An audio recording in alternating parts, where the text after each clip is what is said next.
Hello students, तो आज हम फर्स्ट चैप्टर का पार्ट 2 स्टार्ट करेंगे। अगर आपने पार्ट 1 नहीं देखा है तो लिंक आपको डिस्क्रिप्शन में मिल जाएगा।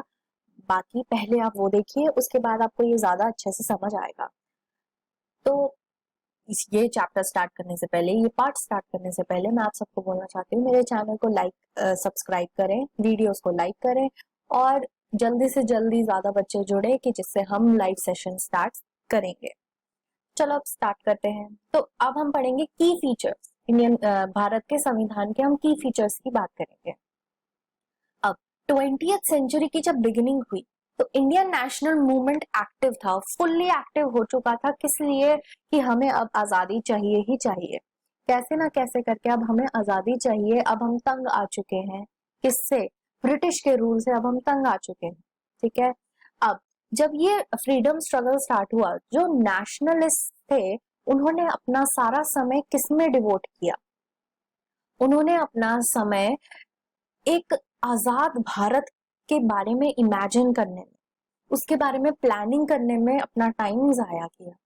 ठीक है, करेंगे ही। अगर आपने मेरी पहली वीडियो देखी है तो आपने उसमें सुना हो, मैंने आपको बताया था कि अगर आप किसी बच्चे को विदाउट रूल्स छोड़ दो तो वो कुछ भी कर सकता है, राइट। अगर हम बोले कि कोई रूल नहीं है तो लोग अगर चोरी भी करेंगे, अगर कोई चोरी कर भी रहा है तो उसके हिसाब से तो वो चीज सही है, राइट।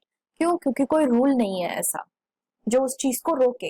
तो इसलिए हम जब हमें आजादी चाहिए तो उसके लिए हमें इमेजिन, प्लानिंग, ये दोनों बहुत इंपॉर्टेंट है। अब ब्रिटिशर्स के अंडर जब हम थे तब हमें बहुत सारे रूल्स फॉलो करवाए गए। हमें बोला तुम ये नहीं कर सकते, तुम इंडियन हो, तुम वो नहीं कर सकते, तुम्हें इतना ही पढ़ना है, तुम्हें सिर्फ ये, तुम इन्हीं डिपार्टमेंट में अप्लाई कर सकते हो। बहुत सारी चीजें थी जिनमें हम इंडियंस को रोका गया। अब जब वो रूल्स बने, अब देखो ब्रिटिशर्स ने रूल बनाए, हम हमारे भारत के लिए ब्रिटिशर्स ने रूल बनाए। तो आपको लगता है क्या कि उन्होंने जो रूल्स बनाए होंगे वो हमें सोच के बनाए होंगे, हमारे बारे में सोच के बनाए होंगे? नहीं। और क्या उसमें इतने इंडियंस होंगे जो जो असली में उन दर्द को जानते हैं? वो ही बता सकते हैं ना कि हमें क्या करना चाहिए, राइट। तो वो क्या कह रहा है? वो यही कह रहा है कि ब्रिटिशर्स के अंडर हमें ऐसे रूल्स हमें फॉलो करवाए गए कि जिसमें बहुत कम रोल था किसका? इंडियंस का उन रूल्स को बनाने में।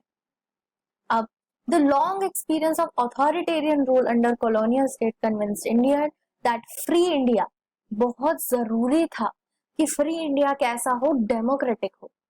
ठीक है, इंडिया में क्या हो? डेमोक्रेसी हो।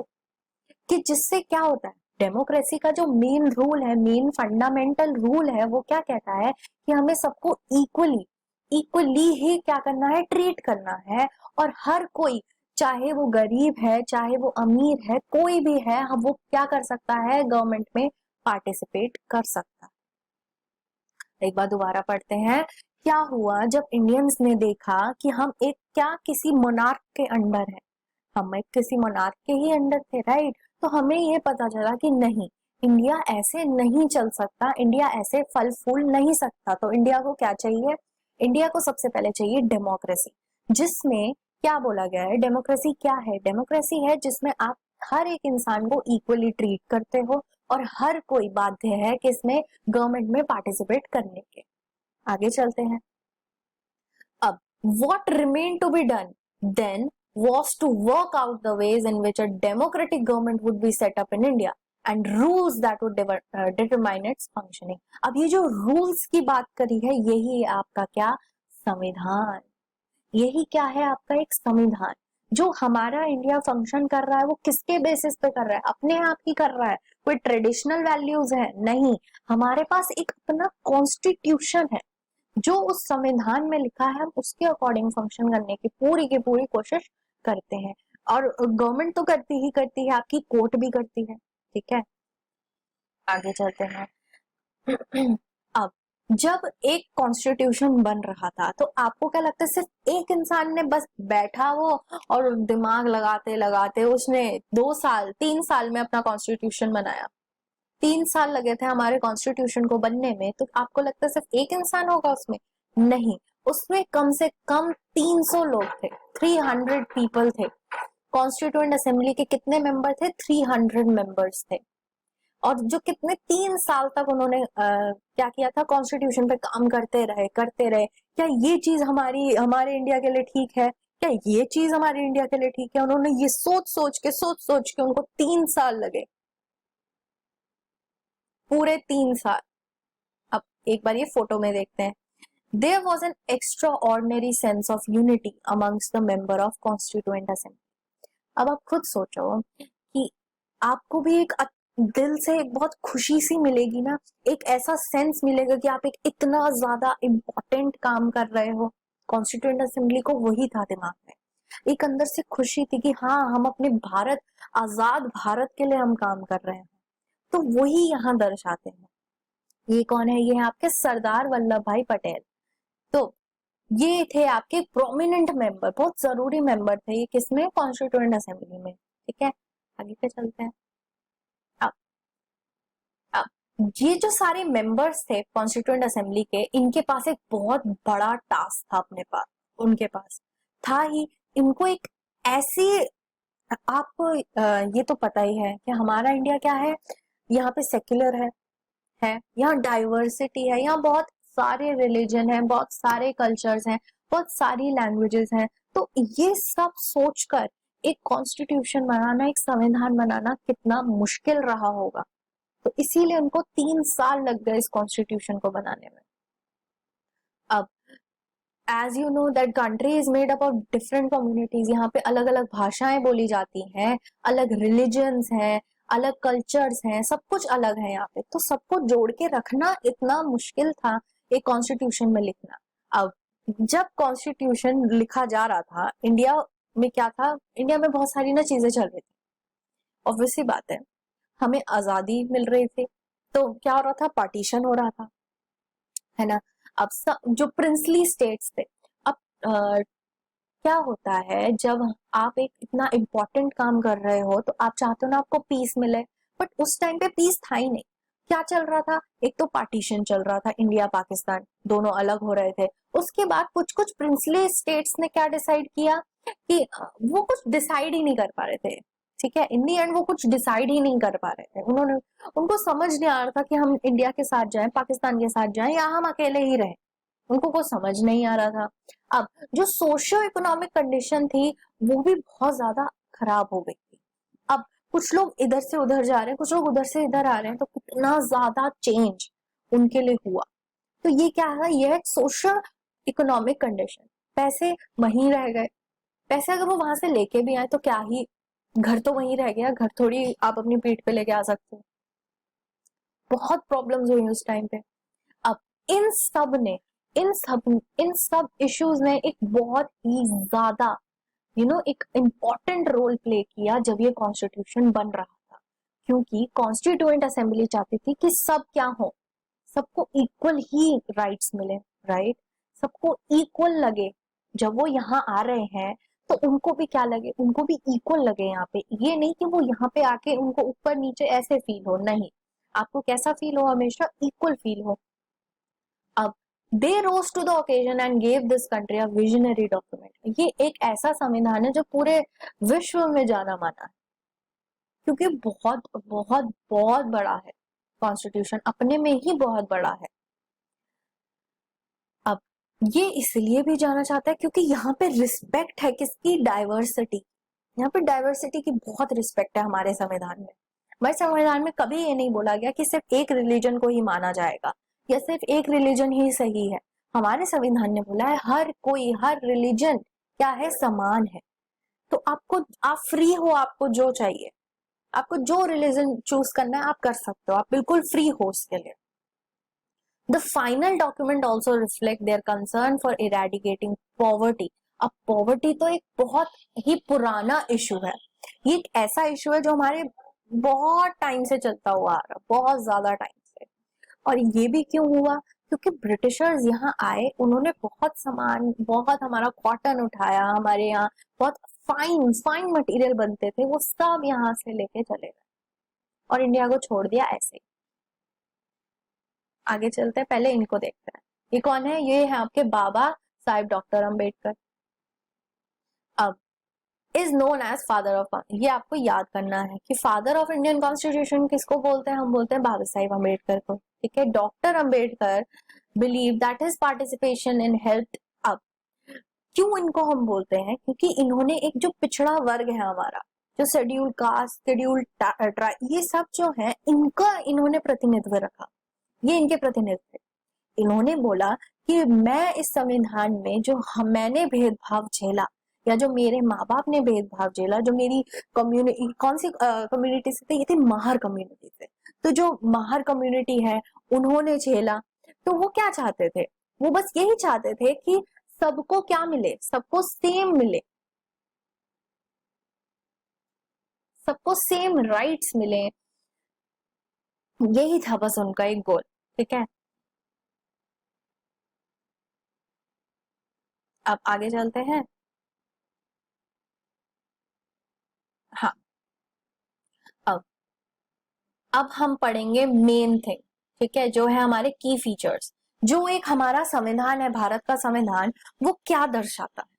अभी हमने पढ़ा वो डाइवर्सिटी दिखाता है, वो यूनिटी भी दिखाता है, वो सोशियो इकोनॉमिक रिफॉर्म्स भी दिखाता है, वो सब कुछ दिखाता है। तो अब हम मेन एक एक करके शुरू करते हैं। सबसे पहला आपका फेडरलिज्म, सबसे पहला है फेडरलिज्म। अब फेडरलिज्म का मतलब होता है जहां पर दो लेवल की गवर्नमेंट होती है, दो या फिर उससे ज्यादा, ठीक है। जैसे कि यहाँ पे तो बहुत सारे लेवल की गवर्नमेंट है, ठीक है, बट आपको ये देखना है कि जो ये क्या कहना चाह रहा है, फेडरलिज्म का मतलब है जहां पे एक से ज्यादा गवर्नमेंट हो, गेटिंग माय पॉइंट, जहां पे एक से ज्यादा लेवल ऑफ गवर्नमेंट हो, ठीक है, लाइक ऊपर कुछ और, फिर उसके बाद कोई और, फिर उसके बाद कोई और, फिर उसके बाद कोई और, ठीक है। जैसे कि सबसे पहली क्या है हमारी मेन गवर्नमेंट जो हमारी है, जिसको हम इंडिया में बोलते हैं सेंट्रल गवर्नमेंट। उसके बाद सेकंड आती है आपकी स्टेट लेवल पे, ठीक है। कौन सी आती है, दूसरी आती है स्टेट लेवल पे, जो हर एक स्टेट में एक अलग अलग अपनी गवर्नमेंट है, ठीक है। और तीसरी, तीसरी कौन आती है, तीसरी हमारी आती है पंचायती राज, जो आपकी कहां पर है, जो आपके गांव में है, ठीक है। इसके बारे में आपने 6th क्लास में भी पढ़ा है, सी।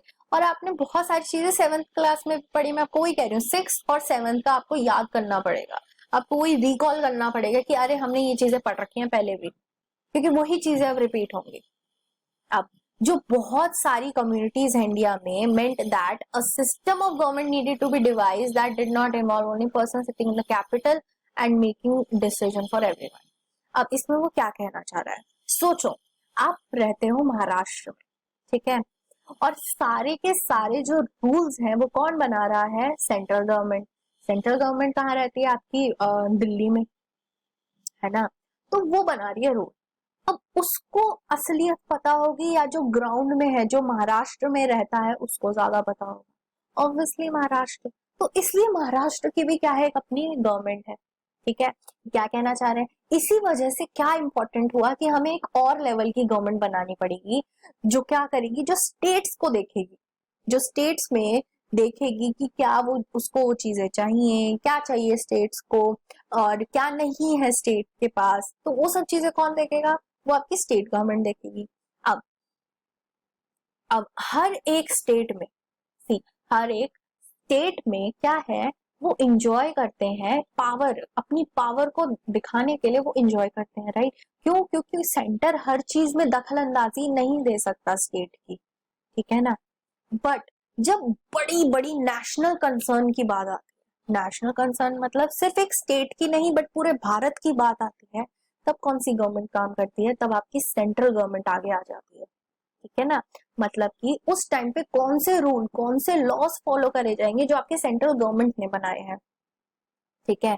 अब कॉन्स्टिट्यूशन में आपको इन सब चीजों के बारे में बताया गया, इन सब चीजों के बारे में कि सेंटर का क्या रूल है, स्टेट, एक्सक्यूज मी, सेंटर का क्या रूल है, स्टेट का क्या रूल है, हर चीज आपकी कॉन्स्टिट्यूशन में बता रखी है। अब फेडरलिज्म के under state are not merely agents of federal government but draw their authority from the constitution as well। अभी मैंने आपको बताया कि बहुत चीजें ना आपकी कॉन्स्टिट्यूशन बताती है, ठीक है। आपके जो सेंटर के हैं लॉज वो आपके कॉन्स्टिट्यूशन में है, जबकि स्टेट स्टेट के क्या क्या फंक्शन रहेंगे वो भी कौन बताता है, वो भी आपका संविधान में लिखा हुआ। तो दोनों किसके अकॉर्डिंग चलते हैं, संविधान के अकॉर्डिंग। सो जितने भी लोग हैं इंडिया में वो किसके अंडर काम करते हैं, जो भी लॉज और पॉलिसीज बनाई जा रही हैं हर लेवल ऑफ गवर्नमेंट के, उसके ही अंडर सब फंक्शन होता है। ओके, हर एक इंसान जो इंडिया में रहता है वो उसी के अकॉर्डिंग फंक्शन करता है। अब हम सेकंड पे चलते हैं, पार्लियामेंट्री फॉर्म ऑफ गवर्नमेंट। सी सबसे पहला पॉइंट था फेडरलिज्म, मतलब कि हर एक लेवल पे क्या हो, गवर्नमेंट हो। Second is parliamentary form of government. Parliament, अब ये आपने 7th क्लास में भी पढ़ा था। यस, ये आपने 7th क्लास में भी पढ़ा था, जब कांता की हमने स्टोरी पढ़ी थी, जब वो लाइन में खड़ी हुई थी। तो पार्लियामेंट्री मतलब, पार्लियामेंट्री फॉर्म ऑफ गवर्नमेंट का मतलब होता है जहां पे एक ऐसी गवर्नमेंट होगी जो पार्लियामेंट होगा, वहां पे क्या होगा, पार्लियामेंट होगा। ठीक है, आगे चलते हैं। ये देखिए ये सब क्या कर रहे हैं, ये सब वोट देने आए हैं। ये सब देखिए, ये सब क्या है, ये सब वोट देने आए हैं। अब जो इंडिया का कॉन्स्टिट्यूशन है वो क्या देता है, वो आपको universal adult suffrage for all, अपने यूनिवर्सल एडल्ट फ्रेंचाइज सुना है, वो आपको प्रदान करता है, जिसमें एज क्या है आपकी 18 साल, पहले थी 21 साल, अब क्या है 18 साल। कि आप अगर 18 साल से अबव है तो आप क्या कर सकते हैं, आप वोट देने जा सकते हैं। अब जब ये कॉन्स्टिट्यूशन बना रहे थे तो कॉन्स्टिट्यूएंट असेंबली ने क्या सोचा कि दैट फ्रीडम स्ट्रगल, जो फ्रीडम स्ट्रगल है ना, उसने यूनिवर्सल अडल्ट सफरेज को क्या किया है, प्रिपेयर किया है। एंड वो क्या हेल्प करेगा, एंकरेज करेगा लोगों को कि डेमोक्रेटिक माइंडसेट बनाने के लिए। माइंडसेट कैसा हो, डेमोक्रेसी चाहिए हमें, ये बने माइंड सबका। और जितना भी ये ट्रेडिशनल कास्ट क्लास ये सब है, ये सब खत्म हो जाए, जेंडर हायरार्कीज ये सब खत्म हो जाए, और सबके दिमाग में क्या है, डेमोक्रेसी। क्योंकि डेमोक्रेसी तो बात ही इक्वालिटी की करती है। तभी आप दो साल से आप 6th में भी और 7th में भी आप क्या पढ़ रहे हैं, इक्वालिटी इक्वालिटी इक्वालिटी, इसी वजह से, क्योंकि डेमोक्रेसी का जो मेन फंक्शन है वो है इक्वालिटी। आगे, this mean that people of India have direct role in electing their. अब हमारा क्या रोल है, हमारा रोल है हमारे अपने प्रतिनिधि को चुनना। ठीक है, जैसे कि हमने ही सबने मिलकर नरेंद्र मोदी जी को चुना है ना। तो ये वही कह रहा है कि जो इंडिया के लोग हैं वो क्या करेंगे, उनका एक डायरेक्ट रोल होगा, अपने रिप्रेजेंटेटिव को चुनने में। और जो हर एक सिटीजन है उस कंट्री का, ठीक है, चाहे वो कोई भी उसका सोशल बैकग्राउंड हो, वो इलेक्शन में जा सकता है। ठीक है, अब हम पढ़ते हैं सेपरेशन। थर्ड पॉइंट आ गया आपका, separation of powers. According to constitution there are 3। और अब देखिए, अब जो आपकी पार्लियामेंट है, ठीक है, उसमें जैसे आप सोचिए मोदी जी, ठीक है, क्या वो ही आपको इंसाफ भी दिलाएंगे? इंसाफ इन द सेंस, सोचो आपके साथ एक चोरी हुई, छोटी सी चोरी, आपकी चेन चोरी हो गई, ओके, ठीक है, ये हुआ तो क्या आप सीधा नरेंद्र मोदी जी के पास जाओगे? नहीं, आप कहाँ जाओगे, आप कोर्ट जाओगे। तो यहाँ पे हम 3 ऑर्गन ऑफ गवर्नमेंट की बात कर रहे हैं। ठीक है, ये कितने ऑर्गन है, 3 ऑर्गन है, जिसमें सबसे पहला आता है आपका लेजिस्लेचर, दूसरा है एग्जीक्यूटिव, तीसरा है जुडिशरी। ठीक है, लेजिस्लेटिव का मतलब है हमने जिनको चुना है वो आपके क्या प्रेजेंट करेंगे, लेजिस्लेचर प्रेजेंट करेंगे। एग्जीक्यूटिव वो होते हैं जो एक छोटा सा गुट होता है, ग्रुप होता है लोगों का, जो किस लिए रिस्पॉन्सिबल होता है, लॉज को, और क्या वो लॉ ठीक से काम कर रहे हैं कि नहीं कर रहे हैं उसको, और क्या गवर्नमेंट ठीक से काम कर रही है कि नहीं कर रही उसको देखने के लिए वो प्रतिपत्ति होता है। ठीक है, ठीक है, उसके बाद तीसरा आ गया आपके जुडिशरी। जुडिशरी मतलब आपका कोर्ट हो गया, सिस्टम ऑफ कोर्ट्स। ठीक है, जैसे सुप्रीम कोर्ट है, हाई कोर्ट है, डिस्ट्रिक्ट कोर्ट्स है। ठीक है, उसके बाद हम आगे चलते हैं। अब जो आपके कोर्ट्स होते हैं वो क्या करते हैं, वो आपको मिसयूज ऑफ पावर, अगर कोई मिसयूज कर रहा है पावर की तो वो उस पर ध्यान देते हैं। ठीक है, तो आप कहाँ जा सकते हो, आप सीधा कोर्ट जा सकते हो, कोई नहीं रोकेगा आपको। ठीक है ना, आगे, the word state is often used in this chapter. इसका मतलब देखो, जब भी स्टेट का होना तो इसका मतलब ये नहीं कि हम सिर्फ और सिर्फ स्टेट गवर्नमेंट की बात कर रहे हैं, हम डिस्टिंग्विश कर रहे हैं गवर्नमेंट और उसको हम किससे डिस्टिंग्विश कर रहे हैं, उसको हम गवर्नमेंट से डिस्टिंग्विश कर रहे हैं। Government is responsible for administrating. Government किस लिए रिस्पॉन्सिबल है कि वो जो लॉज बने हैं उनको लागू करने में, ठीक है। स्टेट किस लिए रिस्पॉन्सिबल है? Political function, this is sovereignty, है ना। आगे बढ़ते हैं। चौथा है आपका फंडामेंटल राइट्स। अब ये आपको बहुत अच्छे से समझना पड़ेगा। व्हाई? बिकॉज ये आपकी लाइफ पे बहुत अगर आप इंडियन हैं, ठीक है, तो आपको ये चीजें पता होनी चाहिए। This is very important, very very very important. Fundamental rights ये एक ऐसे राइट्स हैं जो हर एक भारतीय को दिए गए हैं, ठीक है। कुछ कुछ ऐसी चीजें हैं जो अगर आप भारतीय हैं कि नहीं है वो उनको भी मिलेंगे, बट अगर आप भारतीय हैं, देखिए सिटीजन जहां पे आ गया इसका मतलब आप भारतीयों की बात हो रही है। जहां पर्सन आएगा वहां पूरे कोई भी irrespective of where he is from, he और शी इज फ्रॉम, ठीक है। अब कॉलोनियल रूल ने हमारा जो माइंडसेट है, ठीक है, नेशनलिस्ट का, they wanted to assure that written rights would guard misuse of state. आप देखो क्या कहना चाह रहे हैं। ये कहना चाह रहे हैं जब कॉलोनियल रूल हुआ तो क्या इंडियंस के राइट्स पे ध्यान दिया गया? नहीं दिया गया। तो वो यही कह रहे हैं कि हमें कुछ चीज लिखित में लिखनी पड़ेगी कि ये राइट्स कोई भी हो नहीं हमसे छीन सकता। स्टेट तो बिल्कुल ही नहीं छीन सकती, कोई भी गवर्नमेंट नहीं छीन सकती हमसे ये राइट्स, ठीक है। वो ये बोलना चाह रहे हैं। अब fundamental rights therefore protect citizens against arbitrary and absolute exercise of power by the state, ठीक है। फंडामेंटल राइट हमें हर चीज से प्रोटेक्ट करता है। हमें अपनी अगर देखिए आपकी गवर्नमेंट है, वो एकदम से ही कुछ हुआ और वो क्या बन गए, वो आपके टिरनी आ गई। टिरनी मतलब तानाशाह, ठीक है। सोचिए ऐसे हुआ तो आपके राइट्स तो गए पानी में। बट जो आपका संविधान है वो आपके राइट्स को प्रोटेक्ट करता है, वो गारंटी देता है कि नहीं तुम सबको अपने अधिकार मिलेंगे। अब the various minority community also express the need for constitution. क्यों? क्योंकि कॉन्स्टिट्यूशन में ना बहुत ऐसे राइट्स हैं जो शेड्यूल कास्ट, शेड्यूल ट्राइब्स, इन सब के लिए, माइनॉरिटी, अदर बैकवर्ड क्लासेस, इन सब के लिए बहुत सारे लॉज दे रखे हैं, बहुत सारे आर्टिकल्स हैं जिनमें हमने इन लोगों की बात करी है जो इन कम्युनिटी के अंदर आते हैं, ठीक है। Doctor Ambedkar said these fundamental rights object is twofold. इनका दो चीजों का काम है इनका फंडामेंटल राइट्स का। पहला कि हर एक सिटीजन को, ठीक है, एवरी सिटीजन मस्ट बी, हर किसी को क्या मिलेगा? ये राइट मिलेगा। सेकेंडली ये जो राइट्स है ना, binding upon every authority that has power to make laws. ये हर एक आपके जितने भी आपकी वो है ऑर्गेनाइजेशंस हैं, ठीक है, इंस्टीट्यूशंस हैं, इन सब पे ये लागू होंगे। वो आपसे नहीं छीन सकते आपके राइट्स, ठीक है।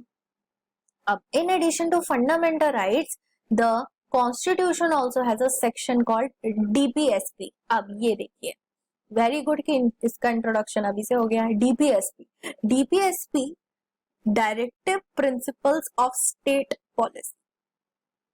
अब ये सेक्शन क्यों बनाया कॉन्स्टिट्यूएंट असेंबली ने कि जो सोशल और इकोनॉमिक रिफॉर्म्स हैं वो एक इंडिपेंडेंट स्टेट, इंडियन की जो स्टेट है उसको भी एक क्या हेल्प मिल सके। It is like a guideline, okay. ये एक तरह का ब्लूप्रिंट है। जो डीपीएसपी होता है ये एक तरह का ब्लूप्रिंट है कि आप इसके अकॉर्डिंग चलेंगे ना तो आपका स्टेट थोड़ा अच्छा चलेगा, ठीक। तो वो ये कहना चाह रहे हैं डीपीएसपी से क्या उन्होंने ये सोचा था कि अगर स्टेट्स इसके अकॉर्डिंग चलेंगी तो पॉवर्टी है वो रिड्यूस हो जाएगी, कोई भी सोशियो इकोनॉमिक प्रॉब्लम है तो वो भी रिड्यूस हो जाएगी, ठीक है। तो इसलिए डीपीएसपी को भी किसमें इंक्लूड किया गया? हमने कॉन्स्टिट्यूशन में इंक्लूडेड है, ठीक है। अब हम थोड़े से मैंने आपके लिए नोट्स बना रखे हैं, देखिए। अब हम थोड़े से एक बार फंडामेंटल राइट्स देख लेते हैं। See, right to equality. Right to equality के अंडर आपके 5 आर्टिकल आते हैं, ठीक है। आर्टिकल 14 कहता है इक्वालिटी बिफोर लॉ, जो आप 2 साल से पढ़ रहे हैं। प्रोहिबिशन ऑफ डिस्क्रिमिनेशन, ये भी आप 2 साल से पढ़ रहे हैं, आर्टिकल 15। उसके बाद आपका आता है equality of opportunity in public employment, मतलब कि कि यहाँ पे हर किसी को मिलेगी। इक्वालिटी का मतलब क्या होता है? हर किसी को, चाहे वो पिछड़ा वर्ग है, चाहे वो माइनॉरिटी है, मेजॉरिटी है, कोई भी है, ठीक है, कोई भी रिलीजन का है, सबको क्या मिलेगी? अपॉर्चुनिटी मिलेगी। कहाँ? एक एम्प्लॉयमेंट में उनको अपॉर्चुनिटी मिलेगी। आर्टिकल 17 कहता है एबोलिशन ऑफ अनटचेबिलिटी खत्म। ठीक है, एबोलिशन मतलब खत्म, आर्टिकल 17। आर्टिकल 18 कहता है आपका एबोलिशन ऑफ टाइटल्स। एबोलिशन किसका? टाइटल जो उस टाइम के थे, सर, लॉर्ड, ये सब खत्म। ठीक है, आप अपने टाइटल से नहीं जाने जाओगे, आप अपने कामों से जाने। आर्टिकल फिर आते हैं आपके राइट टू फ्रीडम। ठीक है, ये आपका आर्टिकल 19 से शुरुआत होती है। आर्टिकल 19 कहता है protection of six right, right to freedom of speech and expression. ये सारे राइट्स जितने भी हैं, ये जितने भी आपको दिख रहे हैं, ये सारे के सारे राइट्स आपको एक बार तो रीड करने ही चाहिए। ठीक है, ये बहुत जरूरी है।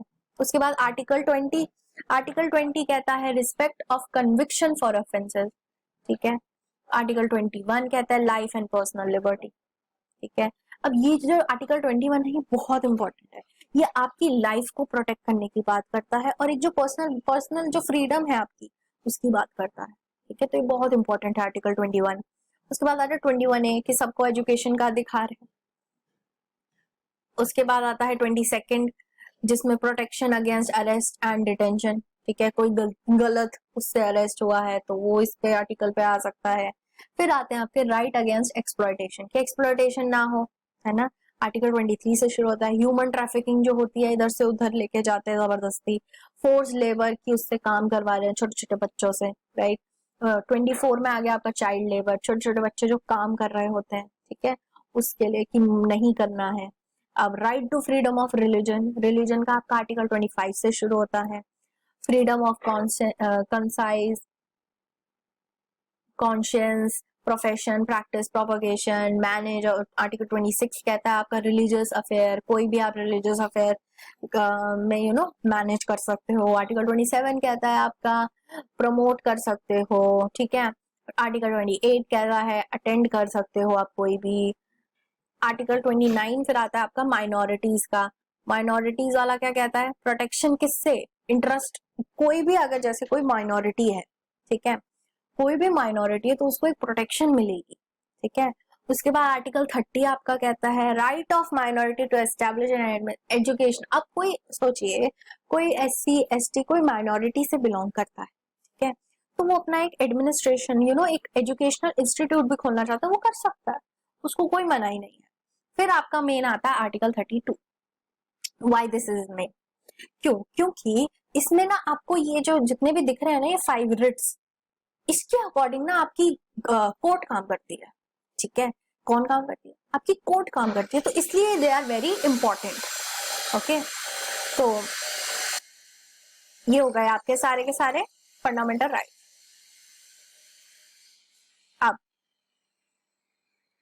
अब हम पढ़ते हैं एक और पॉइंट है सेक्युलरिज्म।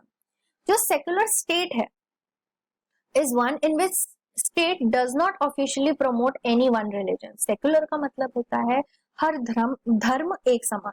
ठीक है, तो इसमें ये नहीं बोलते हैं कि हमारे यहाँ पे सिर्फ और सिर्फ मुस्लिम रहेंगे या हमारे यहाँ पे सिर्फ और सिर्फ हिंदू रहेंगे, ऐसा कुछ भी नहीं है।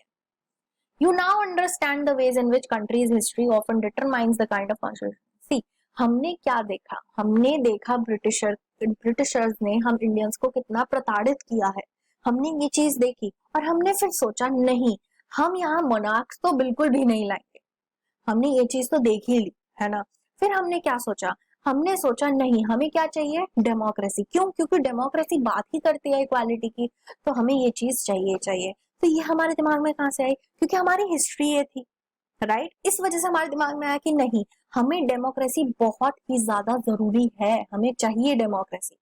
अब कॉन्स्टिट्यूशन भी एक क्या प्ले करता है? बहुत इंपॉर्टेंट प्ले करता है। ये आपको अब समझ आ गया होगा कि एक संविधान, जो हमारा भारत का संविधान है, कितना उसका एक क्रूशियल रोल है।